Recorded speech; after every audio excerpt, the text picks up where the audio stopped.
ఏమి చెప్తావు? ఏం చెప్తున్నానండి? ఉన్నామంటే చెప్తున్నానండి. మాది బేట ఇల్లు విడిచి వెళ్ళిపోయినాడు, మాది బేట తలాడుకొని వచ్చేదానికి పోయినాడు అని చెప్తానండి. అట్లా చెప్పినావు అనుకో, ఈ ఊర్లో మగవాళ్ళు మంచోళ్ళు కాదుగే. ఏమిటండి మంచోళ్ళు కాదా? ఆ రామణ చూడు అట్లా చూసుకో ఉన్నాడు. ఈ పీరి సభ వెళ్ళిపోల్లా ఇళ్ళలోకి దూరాలని కాసుకున్నారు. అలా కాదండి, మీరు ఇల్లు విడిచి వెళ్ళిపోయి పిల్లలు చూసుకొని వచ్చేదానికి వచ్చారనుకోండి, నాకేమైనా సహాయం కావాలంటే ఎవరు చేస్తున్నారండి? ఏమని చేస్తారు? ఇరుగు పొరుగునే కదండి చేస్తున్నారు. ఇరుగు పొరుగు చేస్తారా? నువ్వు అట్లా సంధ్యల్లా కానీ దూరుతారు లోపలికి వెళ్ళాకే. దూరినారనుకో పంప నాశనమే, ఇంకా గోపు దర్శనమే. సరేలే కానీ ఒక పని చెయ్యి. ఏమిటండి? ఎవరైనా కానీ వచ్చి మీది సాబి ఏమి చేస్తారంటే ఏం చెప్పాలండి? ఏంటంటే దున్నపోతుకి పాలు పిండుతానని చెప్పు. దున్నపోతుకు ఎక్కడైనా పాలు వస్తున్నాయా అండి? దున్నపోతుకి పాలు ఉండవా?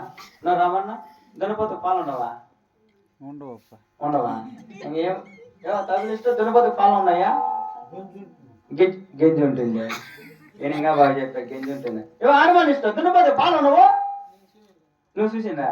నువ్వు ఇంకా చూసిండవు, ఏమి చూసిందా? అరే అల్లా, సరే నేను పోయి పిల్లలు తోలుకొని పోతాను. నువ్వు ఇంటి అడుగులు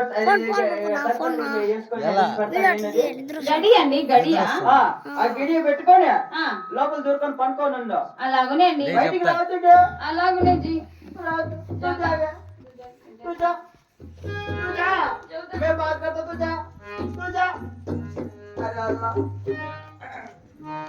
అరే బేటా సిద్ధు, ఎంత మోసం చేసినవరా.